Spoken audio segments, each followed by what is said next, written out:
குரு பலம் பெற்ற ஜாதகம் எப்படி இருக்கும் அதை பற்றி தான் இப்போ பார்க்க போகிறோம். ஒரு ஜாதகத்தில் லக்னத்தில் குரு இருப்பது சிறப்பு.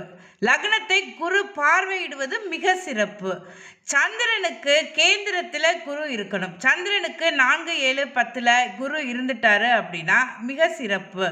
சந்திரன் குரு சேர்ந்து இருக்கக்கூடாது. சந்திரனை குரு பார்வை செய்தது தான் சிறப்பு. சந்திரன் குரு சேர்ந்திருந்தால் அவங்க வாழ்க்கை அவ்வளவாக சிறப்பது இல்லை. சந்திரனை குரு பார்வையிடும் பொழுது தான் அவங்க வாழ்க்கையில் நல்ல பலன்கள் கிடைக்குது. குரு உச்சம் ஆட்சி பெற்றிருக்கலாம். கேந்திரத்தில் நிற்கிறத விட கோண வீட்டில் இருக்கணும். குரு கோணங்களில் இருக்கும் பொழுது நல்ல பலன்களை கொடுப்பார். அவர் லக்னத்தை பார்வை செய்யும் பொழுது அந்த ஜாதகருக்கு குரு பலம் அதிகமாக கிடைக்கும். அதனால நல்ல பலன்கள் நிறைய நடக்கும். அதாவது அப்புறம் மகர ராசியில் நிற்கின்ற குரு 90% நல்ல பலன்களை கொடுப்பது இல்லை. அதனால மகர ராசியில் குரு இருக்கக்கூடாது. சிம்ம ராசியில் குரு இருந்தார் அப்படின்னா பலம் பெற்ற குரு அப்படின்னு புரிஞ்சுக்கலாம்.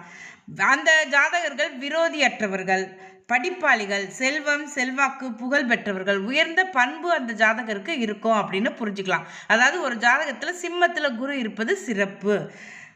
ஒரு குரு சுப ஆதிபத்தியம் பெற்று பகை சாரத்தில் பகை வீட்டில் நிற்கக்கூடாது. அப்போவும் குரு பலம் கெட்டு போச்சு அப்படின்னு புரிஞ்சுக்கலாம்.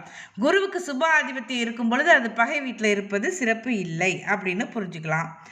அடுத்தது, இப்போ குரு திதி சூரிய ராசியில் நிற்கக்கூடாது. ராகு கேதுக்களுடன் சேர்ந்து இருப்பது அவ்வளவாக சிறப்பு இல்லை. அது எந்த டிகிரியில் நிற்கிறாங்க அப்படிங்கிறத பார்த்து தான் நம்ம பலன் கணிக்க முடியும்.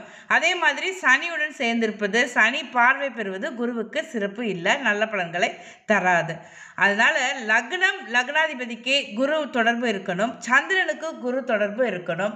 குரு ஆட்சி உச்சம் பெற்றிருக்கலாம். கேந்திரங்களில் இருக்கிறத விட கோணங்களில் இருப்பது சிறப்பை தரும். இந்த மாதிரி ஜாதகத்தை கொண்ட ஜாதகர்கள் குரு பலம் பெற்றவராக இருப்பார்கள்.